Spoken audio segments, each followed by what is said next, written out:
Assalamualaikum warahmatullahi wabarakatuh.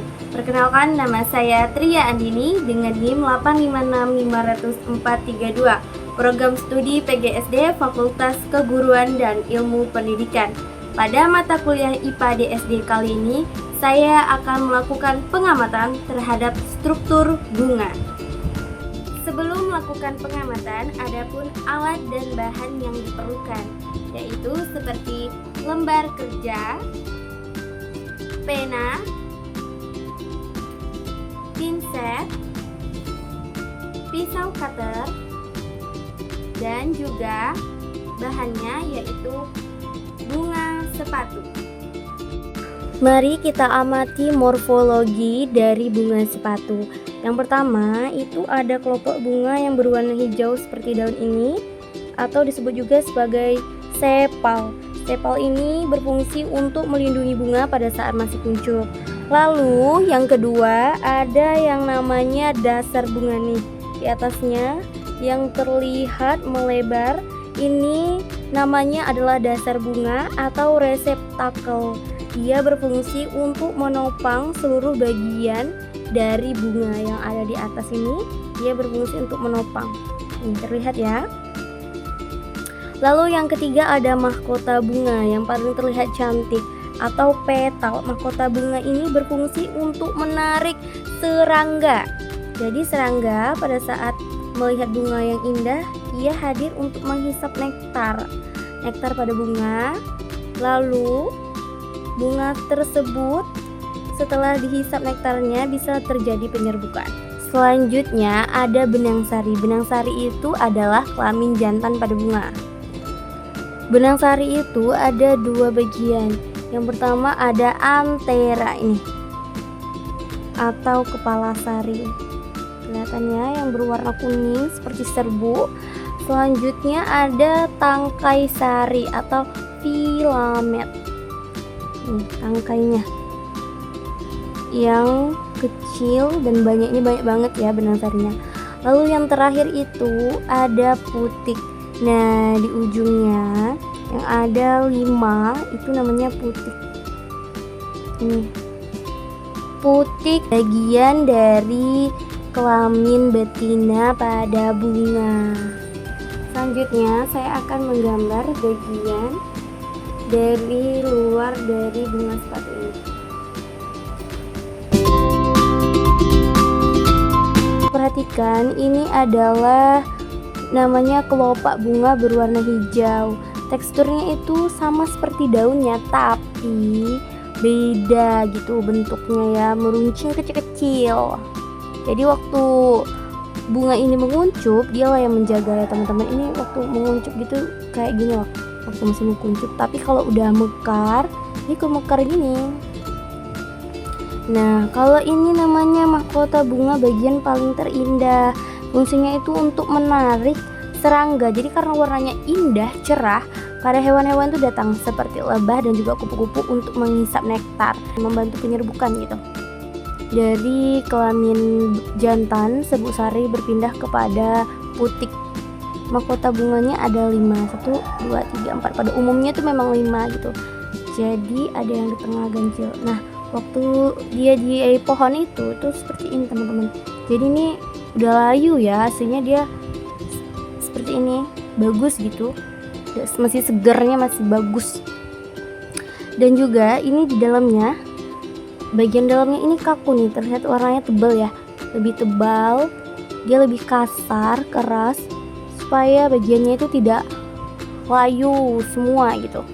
Nah yang di ujung-ujungnya gini, ini gerigi-gerigi nih, bisa diperhatikan. Jadi memberi kesan makin indah gitu, kayak ada renda-rendanya. Menghitung berapa sih benang sari dalam satu tangkai bunga sepatu ini. Nah, untuk menghitungnya lebih mudah, saya akan melepas kelopak dari bunga sepatu ini. Saya lepas dengan pisau ya.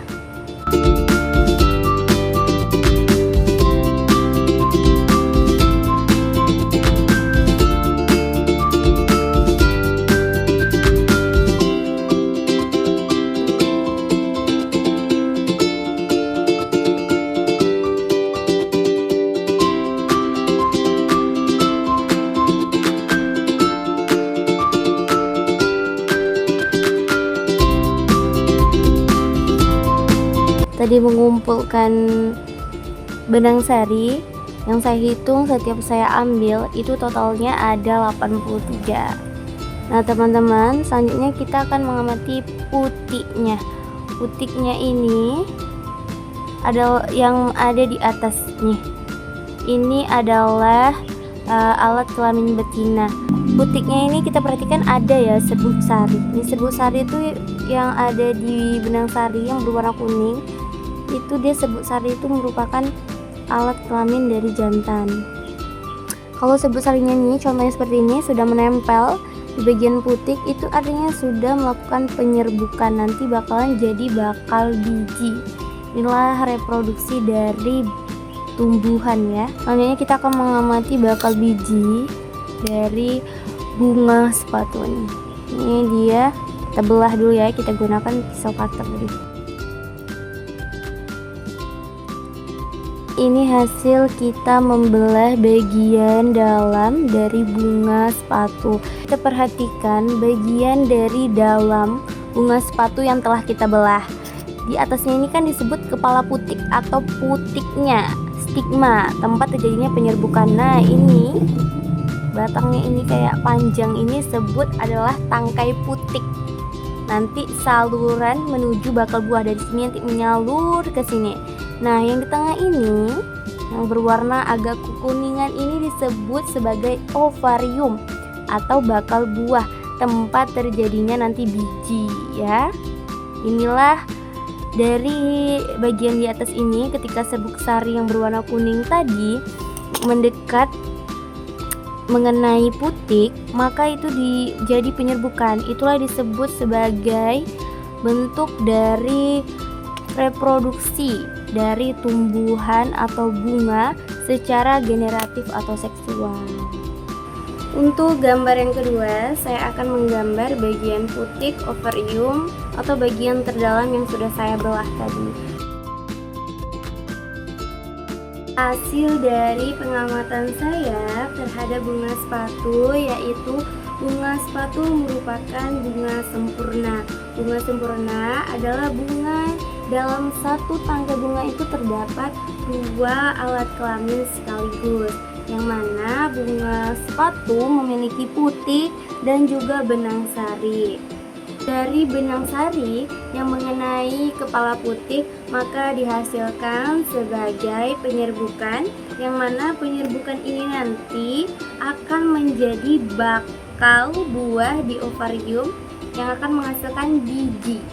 Bunga sepatu merupakan salah satu contoh yang melakukan perkembangbiakan secara generatif atau seksual dengan bantuan biasanya oleh angin ataupun serangga, karena nggak bisa dia bergerak sendiri, jadi ada bantuan juga melalui perantara, bisa serangga ataupun angin.